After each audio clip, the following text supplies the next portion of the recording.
మొన్న 5 సార్లు ఎమ్మెల్యే అయినటువంటి వ్యక్తి ఖమ్మం జిల్లా నుంచి వచ్చి ఇప్పటికే 3 సార్లు ట్రై చేస్తే ఇప్పటికీ కూడా ఆయన కలవనలేదు. సెక్యూరిటీ సిబ్బంది 5 సార్లు ఎమ్మెల్యేగా చేశాడు. ఒక్కసారి కాదు, 2 సార్లు కాదు, 5 సార్లు ఎమ్మెల్యే చేసిన వ్యక్తిని. నేను ఒక్కటే చెప్తున్నా, ఆ అంశం మీద నేను అంటే నేను ఆ సబ్జెక్ట్ ఇంత అడగలే. ఎందుకు అక్కడ ఆగాల్సి వచ్చిన అంత పెద్ద వ్యక్తి నాకు తెలిసి ముఖ్యమంత్రి రేవంత్ రెడ్డి గారి విషయం చెప్తా. ముఖ్యమంత్రి రేవంత్ రెడ్డి గారికి ఎవరన్నా సీనియర్ లీడర్ వస్తే ముఖ్యమంత్రి రేవంత్ రెడ్డి గారి దృష్టిలో ఉండదు. కింద ఉన్న సిబ్బంది, ఆయన దగ్గర ఉన్నటువంటి పిఏలు క్లియరెన్స్ ఇస్తారు. రేవంత్ రెడ్డి గారితో పర్సనల్గా సంప్రదింపులు జరపాలి అన్నప్పుడు ఏ అంశం మీద వస్తురు, ఏం మాట్లాడాలని వస్తురు అనేది ఆయనకు చెప్తారు తప్ప గేట్ దగ్గర క్లియరెన్స్ అనేది రేవంత్ రెడ్డి గారికి సంబంధం ఉండదు. ఎందుకంటే ఎవరైనా పోవచ్చు, లోపల పోయి ఛాయ తాగొచ్చు, కూర్చోవచ్చు, 1-2 గంటలు వెయిట్ చేసి ఒకవేళ ముఖ్యమంత్రి గారితో ఫోటో. 5 సార్లు ఎమ్మెల్యేగా చేసిన వ్యక్తి తనను కలవటానికి గేట్ దగ్గరికి వస్తున్నాడనే విషయం ముఖ్యమంత్రికి తెలియదా? తెలియదు, 100% తెలియదు. మీకు తెలిసిన ఆ విషయం ముఖ్యమంత్రికి తెలియదు? నాకు మీరు చూపించినాక తెలిసింది. ఈ రోజు తెలిసిందా? ఆ రోజు తెలిసింది. ఎందుకంటే మీరు క్లోజ్ అయిన మీరు ఈ విషయాన్ని తీసుకువెళ్ళలేదా? ఎందుకని ఊరుకున్నారా? ఎవరు? నేనా? డెఫినెట్గా నేను కలవలేదు పర్సనల్గా.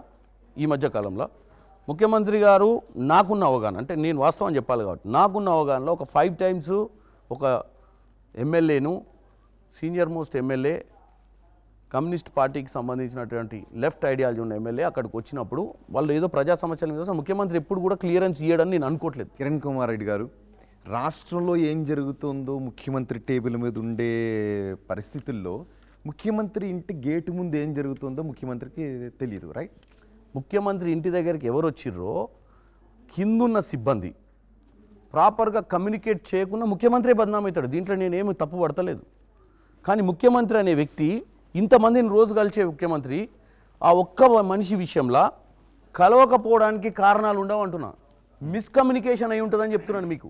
అంతే తప్ప ముఖ్యమంత్రి ఇంతకుముందు లెక్క కేసీఆర్ గారు లెక్క ప్రజా సమస్యలకు దూరంగా ఉండాలనో, ఎవరైనా ప్రజలు రిప్రజెంటేషన్ ఇస్తా అన్నా, నాయకులు రిప్రజెంటేషన్ తప్పించుకోవాలన్న ఆలోచనలో ఉండడని నేను కళాకట్టిగా చెప్తున్నా. ఓకే, కిరణ్ కుమార్ రెడ్డి గారు, మీరేమో AICC national party youth Congress నుంచి వచ్చారు, రేవంత్ రెడ్డి గారేమో వేరే పార్టీ నుంచి వచ్చారు. అసలు మీ ఇద్దరు బంధం ఎక్కడ?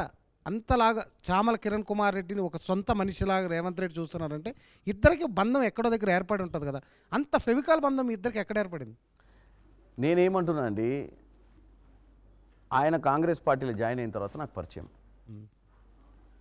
కాంగ్రెస్ పార్టీలో జాయిన్ అయిన తర్వాత నేను కూడా క్రియాశీలకంగా అప్పుడు యాక్టివ్ లేను. ఎందుకంటే మధ్యన నేను కూడా క్రియాశీలకంగా లేని 16లో మళ్ళీ ఆర్గనైజేషన్లకు వచ్చి స్పోక్స్ పర్సన్గా ఉన్నా.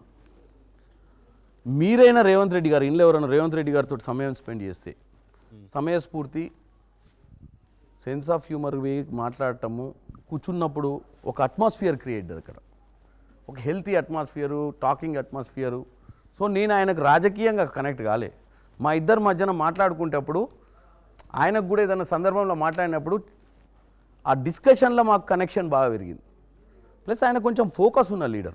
అంటే లీడర్స్, నేను ఇన్ని ఆర్గనైజేషన్స్ పనిచేసిన రేవంత్ రెడ్డి గారిని కలిసిన తర్వాత ఆయనకున్నటువంటి క్వాలిటీస్ కొన్ని నన్ను ఆకట్టుకున్నాయి. ఆకట్టుకున్నప్పుడు నా ఎనర్జీ లెవెల్స్ నేను దేనికన్నా యూజ్ చేస్తే, ప్రొడక్టివ్ పర్సన్ మీద మన ఇన్వెస్ట్మెంట్ పెడితే టైం అది రియలైజేషన్ అవుతుంది అనే నమ్మకం వచ్చినప్పుడు మనం ఇన్వెస్ట్మెంట్ పెడతాం. మన టైం అంటే సమయం ఇవ్వడం కానీ, పని చేయాలని ఇంట్రెస్ట్ పెరగడం కానీ, ఫాలోఅప్. అంటే నేను మిస్ అయ్యి ఎప్పుడైనా పట్టాలు తప్పినా ఫోన్ చేసి ఎక్కడున్నావు రెడ్డి గారు, మీరు వస్తలేరు, మీకోసం వెయిట్ చేస్తున్నామని చెప్పి, మనం వద్దురా నాయన ఇలా రెస్ట్ తీసుకుందామన్నా కానీ ఫోన్ కొట్టి, అంటే ఎవరు ఉరుకుతారు. ఆయన దగ్గర ఉన్న గొప్పతనం ఏంటంటే ఎవరు టాలెంట్ ఉన్నాడు, ఎవరిని మనం కదిలిస్తే ఉరికి పని చేయగలుగుతాడు అనేది ఆయన గమనించి, నాలో ఏదో ఒక పట్టుదల ఉంది అని ఆయన గమనించి నేను కొంచెము అలసత్వంలోకి వచ్చిన, ఇంట్రెస్ట్ కొంచెం తగ్గుతూ వచ్చిన ఎప్పుడైనా సందర్భాలల్లో కదిలించి మరీ తీసుకుపోయి పని చేయించేటోడు. అందుకనే మీరు రేవంత్ రెడ్డి ఎమ్మెల్యే ఎలక్షన్లో మొత్తం అన్ని నియోజకవర్గాలకి డబ్బులు, మద్యం పంపించారు. నేను ఏ నియోజకవర్గం, నేను తుంగతుర్తి నియోజకవర్గంలో ఫుల్ టైం ఉన్నా. నాకు మందుల శామ్యుల్ గారిని ఇచ్చిర్రు. నాకు ఆ నుంచి కదిలే పరిస్థితే లేదు. ఎందుకంటే మందుల శామ్యుల్ గారికి కొత్త, మా ఇద్దరం కూడా కొత్తే. మాకు కంపల్సరీ అక్కడ ఉండి రూట్ మ్యాప్ కానించి ఆ కాన్స్టిట్యున్సీని మాత్రం నేను మొత్తం రేవంత్ రెడ్డి గెలుస్తాడనే నమ్మకం వచ్చే పెట్టుబడి పెట్టడం స్టార్ట్ చేశారు ఎమ్మెల్యే ఎలక్షన్లో. ఇక్కడ పెట్టుబడి పెట్టనీకే సమయం మీరు తప్ప ఇందాకే అన్నారు ఉండు. నాకు నమ్మకం కలిగింది అందుకే పెట్టుబడి పెట్టాం. మీరు బాగా తెలియకలవాలి. పెట్టుబడి అంటే సమయం. మీరు సమయాన్ని వేరే విధంగా తీసుకున్నందుకు నన్ను క్షమించో, మీరు మీరు నా పెట్టుబడి సమయాన్ని మీరు తప్పుగా అర్థం చేసుకున్నారని చెప్తున్నా. అంటే సమయాన్ని మీరు ఎప్పుడు కూడా వాల్యూ ఇస్తలేరని అర్థమైంది. సమయం డబ్బు కంటే పెద్దది. సమయం అనేది మనం పెట్టుబడి లాంటిదే. మనం ఏ సబ్జెక్టులనైనా సమయం పెట్టినప్పుడు మనం ఫ్రూట్ఫుల్గా సక్సెస్ కావాలనుకుంటాం. మనం పోయి గుట్టకు రాళ్ళు మోయడం కదా, వేస్ట్ కదా.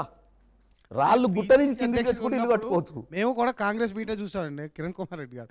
ఆయన గురించి తెలుసు, మీ గురించి తెలుసు, అందుకే అన్నాను.